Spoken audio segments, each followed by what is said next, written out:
अवधूत चिंतन श्री गुरुदेव दत्त श्री स्वामी समर्थ। नमस्कार, मी अश्विनी। स्वागत आहे सर्वांचं स्वामी माऊली चॅनलमध्ये। तर आज आहे आपल्या स्वामींचा गुरुवार। तर आज स्वामींसाठी ही छान अशी वस्तू तयार केलेली आहे। बाजारामध्ये सुद्धा बऱ्याच ठिकाणी मी बघितलं, पण मला ती नाही मिळाली, म्हणून मग मी अशा प्रकारे घरीच एक माळ आणली आणि त्यापासून स्वामींसाठी जी आता बाजारामध्ये माळ मिळते तर रुद्राक्षाची, तर ती माळ मी घरीच तयार केली। तर त्यासाठी मी एक दुसरी माळ घेतली आणि त्याच्यामधले जे पांढरे मणी आहे तर ते मी वापरले आणि सोबतच एक राखीमधला रुद्राक्ष होता तर तो मी घेतला। आता ही राखी बांधलेली नव्हती, स्वामींसाठी हार बनवायचा होता म्हणून ही राखी मी वेगळीच घेतली होती। तर या राखीमधला जो रुद्राक्ष आहे तो काढून घेतला आणि मधोमध रुद्राक्ष टाकून घेतला आणि आजूबाजूनी जे पांढरे मणी आहे तर ते टाकून घेतले। तर अशा प्रकारे ही सुंदर अशी स्वामींसाठी मी माळ बनवून घेतली। तर आपल्याकडे जेवढी मोठी मूर्ती असेल किंवा छोटी असेल तर त्या साईजनुसार आपण सुद्धा घरच्या घरी अशाच प्रकारे माळ ही तयार करू शकतो। आता बाजारात पण ह्या माळी मिळतात, पण मला नाही मिळाली, म्हणून मी अशा प्रकारेच घरी ही माळ तयार करून घेतली। तर धाग्यामध्ये अगदी सहज मणी ओवल्या जातात आणि सुंदर अशी माळ स्वामींसाठी आपण घरच्या घरी अगदी कमी वेळात बनवू शकतो। तर बऱ्याच वेळा बाहेरून एखादी वस्तू विकत घेऊन बनवल्यापेक्षा घरी जर आपण अशाच प्रकारे काहीतरी नवीन प्रयोग करून बघितला तर आपल्याला सुद्धा आनंद होतो आणि घरच्या घरी अगदी कमी वेळात आणि कमी खर्चामध्ये आपण जी वस्तू आपल्याला बनवायची आहे तर ती आपण बनवू शकतो। तर अशा प्रकारे एका सुईच्या साहाय्याने मी हे मणी जे आहे ते माळीमध्ये ओवून घेतले आणि स्वामींसाठी छोटीशी अशी माळ तयार करून घेतली। माझ्याकडे जी स्वामींची मूर्ती आहे तर ती 3 इंचाची आहे। तर स्वामींच्या 3 इंचाच्या मूर्तीनुसार ही माळ जी आहे ती मी बनवून घेतली। आता बघू शकता सुंदर अशी स्वामींची माळ जी आहे ती तयार झालेली आहे। त्यानंतर मी देवपूजेला सुरुवात केली। तर आता देवपूजेला सुरुवात करण्याआधी जे काही फुले वाहिलेली होती आदल्या दिवसाची तर ती काढून घेतली। त्यानंतर सर्व देवी देवतांना एका मोठ्या तामणामध्ये मी ठेवून घेतले आणि त्यानंतर देवपूजेला सुरुवात केली आणि त्यानंतर दिवा प्रज्वलित करून घेतला, कारण आपण कुठलीही सेवा करण्यापूर्वी दिवा प्रज्वलित करून घेत असतो। तर सर्वात आधी दिवा लावून घेतला आणि त्यानंतर देवपूजेला सुरुवात केली। सर्वात आधी देवघर जे आहे ते स्वच्छ पुसून घेतले आणि त्यानंतर छान असा गुलाबी रंगाचा कापड मी देवघरामध्ये अंथरून घेतला आणि त्यानंतर स्वामींच्या पादुकांसाठी आसनसुद्धा ठेवून घेतले। त्यानंतर स्वामी समर्थांचा फोटो अगदी मधोमध ठेवून घेतला। त्यानंतर स्वामी समर्थांच्या फोटोच्या बाजूला लक्ष्मीनारायणांचा फोटोसुद्धा ठेवून घेतला। त्यानंतर उतरंड जी आहे तर ती सुद्धा देवघरामध्ये ठेवून घेतली। त्यानंतर घंटा आणि शंखसुद्धा देवघरामध्ये ठेवून घेतला आणि गणपती बाप्पांच्या मूर्तीला सुद्धा शुद्ध जलाने स्नान घालून देवघरामध्ये स्वामी समर्थांच्या फोटोच्या अगदी समोर ठेवून घेतले। आता आज गुरुवार आहे आणि श्रावणातला गुरुवार आहे, तर मी सर्व देवी देवतांना गंगाजलाने स्नान घातले, म्हणजे जे देवांचे आंघोळीचे पाणी आहे तर त्या पाण्यामध्ये मी गंगाजल टाकून घेतले। नंतर जे आहे स्वामींचे सिंहासन देवघरामध्ये ठेवून घेतले आणि जे कुलदेवी आणि कुलदेवतांचे टाक आहेत तर ते सुद्धा स्वामींच्या उजव्या आणि डाव्या बाजूला ठेवून घेतले। त्यानंतर हे सुंदर असे छोटेसे आसन होते स्वामींसाठी, तर ते सुद्धा सिंहासनावरती ठेवून घेतले। त्यानंतर स्वामींना स्नान घातले आणि छान असं वस्त्र मी स्वामींना घालून घेतलं आणि त्यानंतर जी माळ मी आधी स्वामींसाठी तयार केलेली तुम्हाला दाखवली तर ती माळ आता स्वामी समर्थांना घालून घेणार आहे। तर आज छान असा दिवस आहे, स्वामींचा गुरुवार आहे।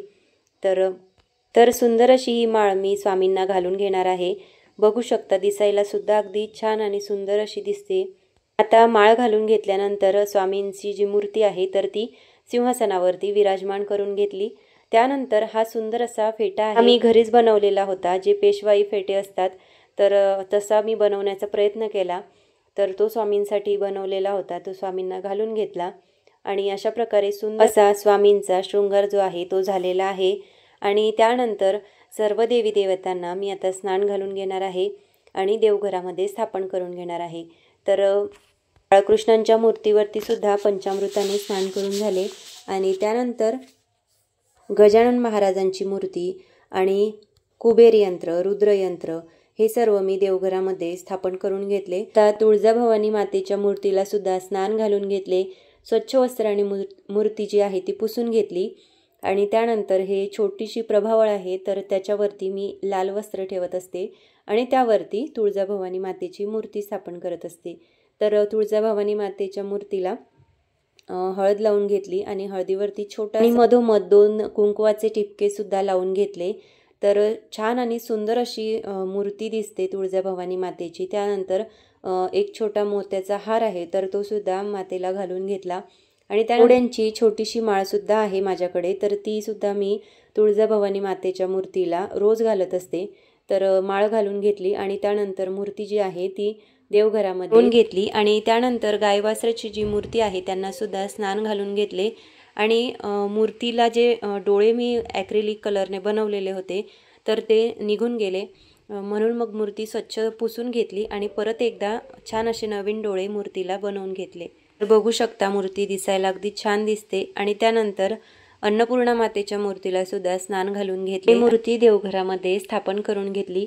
त्यानंतर रुद्रयंत्र आणि कुबेर यंत्र सुद्धा देवघरामध्ये ठेवून घेतले। रुद्रयंत्रावरती जी रुद्राची माळ आहे तर ती सुद्धा मी ठेवून घेतली। त्यानंतर कासव सुद्धा प्लेटमध्ये तांदळावरती ठेवून घेतले आणि त्यानंतर जे गजलक्ष्मी आहे गजांत लक्ष्मी आहे तर त्यांना सुद्धा छान असे स्नान घालून देवघरामध्ये दोन्ही बाजूला मी ठेवून घेतले। तर बघू शकता सुंदर अशी गजांत लक्ष्मीची मूर्ती आहे। यांची स्थापना मी पौर्णिमेलाच केलेली आहे। तर याबद्दलचा सुद्धा व्हिडिओ मी लवकरात लवकर तुमच्यासोबत शेअर करणार आहे, तर व्हिडिओ नक्की बघा। गजांत लक्ष्मी आपण ज्यावेळेस घेतो ना तर ते अशाच प्रकारचे भरीव आणि जड आपल्याला घ्यायचे असतात। हे मी जे आता गजांत लक्ष्मी घेतलेले आहे ते अगदी जड आणि भरीव असे आहेत आणि गजांत लक्ष्मी घेत असताना त्यांचा उजवा पाय जो आहे तो कधीही समोर असायला हवा। उजवे पाय समोर असलेले गजांत लक्ष्मीच आपल्याला देवघरामध्ये ठेवण्यासाठी घ्यायचे आहे। तुम्ही बघू शकत असाल इथे दोन्ही गजांत लक्ष्मीचे उजवे पाय जे आहेत ते पुढे आहे। एक उजवा पाय पुढे म्हणजे दुसरा उजवा पाय सुद्धा पुढेच येणार आहे। तर अशाच प्रकारचे गजांत लक्ष्मी आपण आपल्या देवघरामध्ये स्थापन करण्यासाठी घ्यायचे आहे। तर याची स्थापना मी पौर्णिमेमध्ये केली होती। तर अगदी सुंदर आणि जड असे भरीव हे गजांत लक्ष्मी आहेत। यांना मी अशा प्रकारचे डोळे सुद्धा बनवून घेतले आणि त्यानंतर स्वामींच्या ज्या पादुका आहेत तर त्यांना सुद्धा स्वच्छ वस्त्राने पुसून घेतल्या आणि स्वामींच्या पादुकांना हिना अत्तर लावून घेतले आणि त्यानंतर अष्टगंध सुद्धा लावून घेणार आहे। त्यानंतर शंखाच्या बाजूला एक पितळेचा छोटा ग्लास सुद्धा मी पाण्याने भरलेला ठेवत असते। तर त्या ग्लासवरती मी जे पिरॅमिड आहे तर ते ठेवून घेत असते आणि त्यानंतर एक पाण्याने भरलेला तांब्या सुद्धा स्वामींच्या समोर ठेवून घेत असते आणि त्यानंतर एक एक करून सर्व देवी देवतांना स्नान घालून घेतले। त्यानंतर मोत्याच्या छोट्या छोट्या माळा होत्या तर त्या सुद्धा मी सर्व देवी देवतांना घालून घेतल्या आणि हे मनोहर चंदन आहे तर हे अगदी सुवासिक आहे। तर आता ह्या चंदनमध्ये पिवळं चंदन आणि केशरी चंदन सुद्धा येतं आणि लाल चंदन सुद्धा येतं। तर हे केशरी चंदनच मी रोज स्वामींना आणि मूर्तीला लावून घेत असते।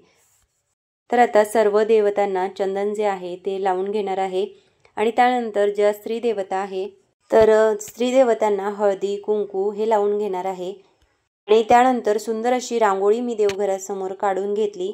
आता चातुर्मास चालू आहे तर आपल्यापैकी बऱ्याच जणी ह्या चातुर्मासाचे पद्म रांगोळी व्रत हे करत असतील। तर ही रांगोळी मी देवघरासमोर रोजच काढून घेत असते आणि एखाद्या वेळेस जर दुसरी रांगोळी काढायची असली तर ही रांगोळी जी आहे ती एखाद्या लाल कापडावरती किंवा मग चौरंगावरती काढून घेत असते। तर आता रांगोळी काढून झाल्यानंतर रांगोळीवरती हळदी कुंकू अक्षदा आणि एक फूल सुद्धा आपल्याला अर्पण करायचं असते। त्यानंतर एक एक करून सर्व देवी देवतांना फुले अर्पण केली। तर ही फुले आता बरेच दिवस झालेले आहेत आणून, अगदी 12 ते 15 दिवस झालेले आहेत या फुलांना आणून, पण फुले अगदी छान आणि टवटवीत अशी आहेत आणि ती कशी ठेवायची तर याबद्दलचा सुद्धा व्हिडिओ आपल्या चॅनलवरती अपलोड केलेला आहे, तो एकदा नक्की बघा। तर अशा प्रकारे जर आपण फुले फ्रीजमध्ये ठेवली तर ते नक्कीच बऱ्याच काळ टिकतात। आता आज श्रावणातला गुरुवार होता आणि त्यातल्या त्यात तो शेवटचा गुरुवार होता। तर आज मला श्रीयंत्रावरती कुंकुमार्चन विधी करायचा होता। तर मग सर्वात आधी देवपूजा करून घेतली आणि नंतर श्रीयंत्र जे आहे तर ते असं देवघरासमोर मी ठेवून घेतलं।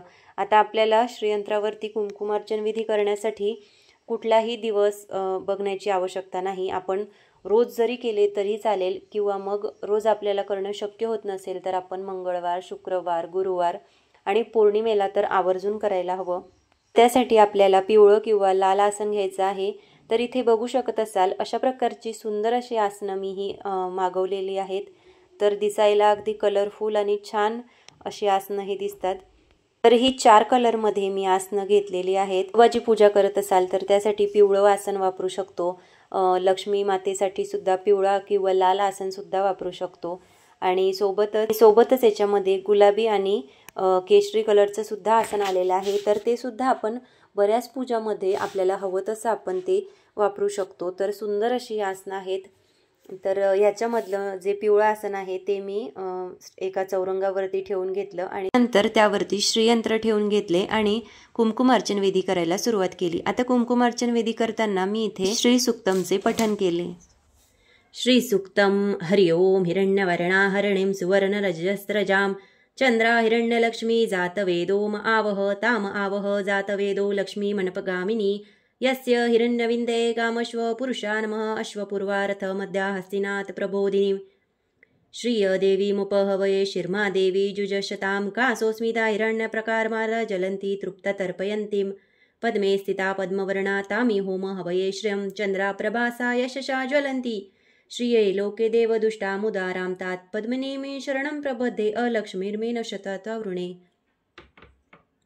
आदित्यवर्णे तपसोऽधिजातो वनस्पतिस्त्व विश्वस्य बिल्व तस्य फलानि तपसानन्दोन्मान्तराश्व बाह्य अलक्ष्मी उपेतु मा देव सख कीर्तिनश्वमनिना सह प्रादुर्मोऽस्मिराष्ट्रेण कीर्तिमुति ददातु मे क्षुत्पिपासा मला अलक्ष्मी ज्येष्ठनाश्यम अभूतिम समृद्धि च निर्गुण मे गृहात् गंगाद्वारा दुरादर्शा नित्यपुष्टा करीश्रीम ईश्वरी सर्वभूताना तामी होम हवये श्रियं मनस काम वाकुति वाच सत्य मयिष्य पशुना रूप संपन्ना मयि श्री शैतायश कर्दमेन प्रजाभूता मयि श्री संभव कर्दम श्रिय वासये मे कुले मातार पद्मा मालिनी आपस्त्रजंतु स्निग्नादि चिक्लित वस मे गृहे निच देवी मातार श्रिय वासय मे कुले आर्दाय करिणी यष्टी सुवर्णा हेमा मालिनी सूर्या हिरण्यलक्ष्मी जातवेदो मावह आर्धा पुष्पारिणी पुष्टिपिंडला पद्मा मालिनी चंद्रा हिरण्यलक्ष्मी जातवेदो मावह ताम आवह जातवेदो लक्ष्मी मनपगामिनी